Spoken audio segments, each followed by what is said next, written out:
सूरजो को किया है अपने बस में, हाथ मिला लिया है सूरजो ने, और सूरजो ने सुनी है नयनतारा की आवाज़। नयनतारा सीरियल के आने वाले एपिसोड में आप सबको देखने को मिलने वाला है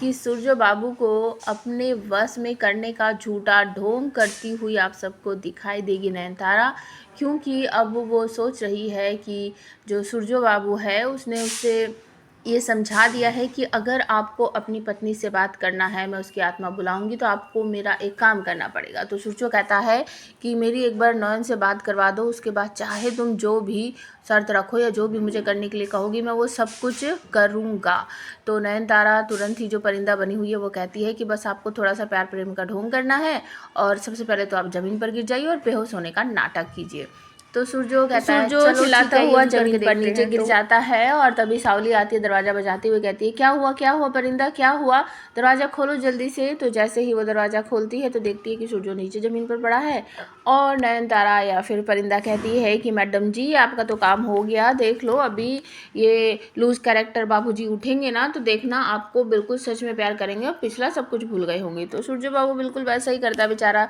जल्दी से खड़ा हो जाता है और शावली करके शावली को पकड़ लेता है और कहता है कि मैंने ऐसा लग रहा है कि मैं तो तुम्हें बहुत सालों के बाद देख रहा हूँ, पिछला कुछ याद सा नहीं है मुझे, इस तरीके से ड्रामा सा करता है। और परिंदा पीछे खड़ी हुई बड़ा डांस कर रही होती है, उसे देखकर सूरजो इरिटेट होता है, लेकिन शावली को तो बहुत मज़ा आ रहा है कि सूरजो उसे पसंद करने लगा है, नयन को भूल गया है। और ये सारी बातें होने के बाद परिंदा वहाँ से बाहर चली जाती है, और लेकिन वो विंडो में से झांकती रहती है कि सावली जो है वो सूरजो को कहती है कि मेरे पैरों में पायल पहना दो। तो ये सब देखकर नयन को बहुत बुरा लगता है, और वो कहती है डॉक्टर बाबू के ना कुछ एक्टिंग करने के लिए बोला था, ये तो कुछ ज़्यादा ही एक्टिंग कर रहे हैं, पायल पहना रहे हैं, अच्छा मैंने पैरों में गिरने के लिए थोड़ी बोला था। तो वो तुरंत ही अंदर आ जाती है, मधुमक्खी करते हुए दोनों के आजू बाजू थोड़ा सा ड्रामा करती है मक्खी मारने का, और सूरजो को मौका मिल जाता है वहाँ से रफू चक्कर होने का, तो वो तुरंत ही वहाँ से भाग जाता है। और शावली भड़क पड़ती है, परिंदा तुम्हारा दिमाग ख़राब हो गया है क्या, सूरजो इतने अच्छे तरीके से मुझसे बात कर रहा था और तुमने उसे भगा दिया। तो वो कहती मैडम जी आपको नहीं पता, अभी आपको बहुत बड़े बड़े काम करने हैं। और उसके बाद जैसे कि मैंने आप सबको बताया था कि सूरजो अब मना लेगा सावली को कि हमें वहाँ उस जगह पर चलना है, और नयन को मैं एक बार बात कर लूँ उससे, उसके बाद हम दोनों शादी करेंगे। तो परिंदा आकर